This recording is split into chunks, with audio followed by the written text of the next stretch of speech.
Oke guys, kali ini guys kita akan dengar dulu ulasan menteri lah, kita punya menteri di Dewan Parlimen tentang keputusan Mahkamah di Spanyol. Siapa yang saya paham, kerajaan Malaysia tidak mengiktiraf lah, dan dia pun sudah membuat tindakan susulan ke atas perkara ini. Oke, kita dengarkan. Oke guys, jangan lupa guys subscribe my channel. Oke guys, komen. Oke, kita dengarkan dulu guys. Mahkamah Madrid pada 29 Jun 2021 yang saya akan perjelaskan dengan lebih lanjut. Datuk Tan Sri Yang Tua. Tan Sri Yang Tua, sebelum menjawab pertanyaan yang berhormat Papa, ingin saya sebutkan di sini bahawa pada 20 Januari 1878, dua perjanjian dimeterai di antara Sultan Muhammad Jamal Al-Alam, Sultan Sulu, dengan Baron di Overbeck dan Alfred Den bertujuan untuk menjaga kepentingan syarikat mereka di Sabah. Emphasize, syarikat. Sebagaimana kita semua sedia maklum, pencerobohan tentera Kesultanan Sulu di Kampung Tendua, Lahad Datu, Sabah telah berlaku pada 12 Februari 2013, yang mana telah mengorbankan seramai 10 warga wira negara. Susulan daripada serangan itu, Kerajaan Malaysia menghentikan serahan wang pampasan, wang ihsan kepada waris Sultan Sulu. Lanjutan daripada tindakan tersebut, Prima Guaman yang mewakili warga negara Filipin yang mengaku sebagai waris Sultan Sulu menuntut memohon rundingan semula bayaran ihsan di bawah perjanjian 1878 dan memfailkan permohonan Superior Court di Madrid, Spanyol untuk melantik timbang tara pada 30 Januari 2018. Dan Mahkamah Madrid, Spanyol memutuskan untuk melantik timbang tara Dr. González Tampa dilantik pada 22 Mei 2019. Pada 30 Julai 2019, satu notis timbang tara diserah kepada Kerajaan Malaysia melalui Kementerian Luar Negeri dengan anggaran tuntutan melebih Amerika Syarikat 32 bilion. Tan Sri Yang Di-Pertua, ingin ditekankan di sini bahawa kerajaan tidak berdiam diri walau tidak mengiktiraf tuntutan tersebut. Kerajaan Malaysia telah melaksanakan tindakan perundangan sewajarnya. Kerajaan telah memfailkan kes di Mahkamah Tinggi Sabah yang mana penuntut tidak hadir walaupun telah diberi notis ke prosiding tersebut. Mahkamah Tinggi Sabah pada 14 Januari 2020, dan Mahkamah memutuskan perjanjian 1878 tidak mengandungi apa-apa peruntukan untuk timbang tara.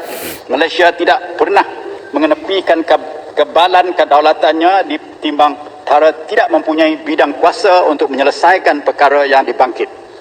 Kedua, keputusan Mahkamah Tinggi Sabah tersebut telah dibawa ke Mahkamah Madrid, Spanyol untuk diiktiraf dan dikuatkuasakan bagi memberhentikan prosiding timbang tara di Spanyol. Susulan itu, Partial Award Jurisdiction dikeluar oleh penimbang tara pada 25 Mei 2020 telah diketepikan. Ketiga, pada 29 Jun 2021, atas permohonan Kerajaan Malaysia, Mahkamah Madrid telah membatalkan pelantikan Dr. Tampa sebagai penimbang tara, dan kesemua tindakan dan keputusan yang dibuat oleh Dr. Tampa adalah terbatal. Mahkamah Madrid pada 13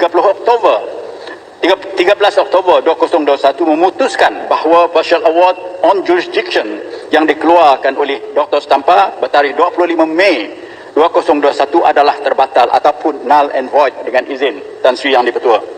Walau bagaimanapun, penuntut telah membawa Partial Award Jurisdiction tersebut ke Perancis sebelum 13 Oktober bagi memintas keputusan Mahkamah Madrid tersebut.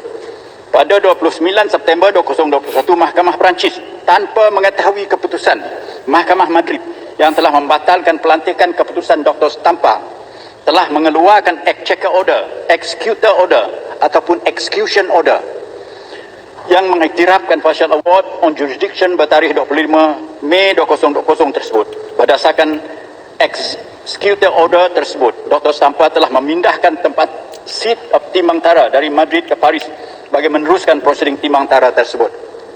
Penuntut pada 5 November telah memfailkan permohonan rayuan perlembagaan di Mahkamah Perlembagaan di Spanyol untuk membatalkan keputusan Mahkamah di Madrid bertarikh 29 Jun. Tan Sri Yang Tua, sebagai bantahan kepada tindakan timbang tara terhadap ketidakpatuhan keputusan Mahkamah Tinggi Madrid, ketidakaturan proses, ketidakadilan serta penghinaan kepada kedaulatan undang-undang, kerajaan Malaysia memfailkan aduan jenayah criminal complaint terhadap Dr. Stampa kepada Peguam Negara Sepanyol pada 14 Disember 2021. Kerajaan Malaysia juga telah memfailkan rayuan untuk membatalkan Executive Order bertarikh 29 September 2021 dan juga permohonan menggantung pelaksanaan Executive Order tersebut. Pada 16 Disember, Mahkamah Rayuan Perancis membenarkan permohonan kerajaan Malaysia bagi menggantung Executive Order yang dikeluar pada 29 September 2021. Rayuan difail oleh kerajaan Malaysia belum diputus oleh Mahkamah Rayuan di Perancis. Bertentangan dengan penggantungan Executive Order yang telah diberi oleh Mahkamah Perancis, penuntut mengekalkan kedudukan dan pendirian bahawa perintah Executive Order tersebut berkuat kuasa dan final award hendaklah dikeluarkan ke tempat timbang tara di Perancis. Dr. Stampa bersetuju dengan permohonan penuntut dengan tidak mengindahkan kesan penggantungan Executive Order tersebut oleh Mahkamah Perancis. Tanpa mengirau segala arahan serta keputusan yang telah dibuat oleh Mahkamah Madrid, Sepanyol, Mahkamah Rayuan Perancis, Dr. Stampa telah membuat the final award yang saya sebut awal tadi. Dan Yang Tua bagi menjawab pertanyaan YB Papa ingin saya jelaskan bahawa final award yang dikeluar oleh Dr. Stampa timbang tara yang mana dilantik telah dibatal oleh Mahkamah Madrid pada 29 Jun 2021 adalah tidak sah dan telah diputus dengan sewenang-wenangnya dan tidak berlandaskan undang-undang. Memandangkan lantikan Dr. Stampa telah dibatal dan tidak lagi sah dari segi undang-undang, kerajaan tidak mengiktiraf tuntutan dan prosiding timbang tara tersebut.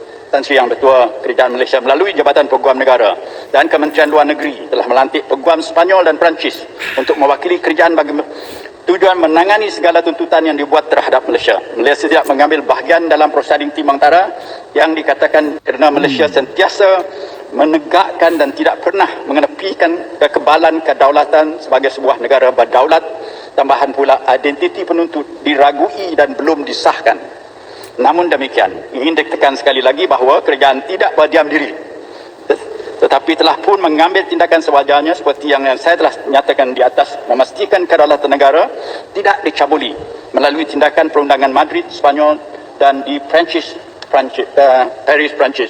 Kerajaan sentiasa peka dan bersedia untuk mencabar sebarang tindakan penguatkuasaan keputusan final award yang tidak sah tersebut di bawah. Oke lah guys, itulah tadi guys ulasan daripada kita punya MT. Memang terbaik guys, terbaik, kita mantap guys, teruskan, thank you, jumpa lagi.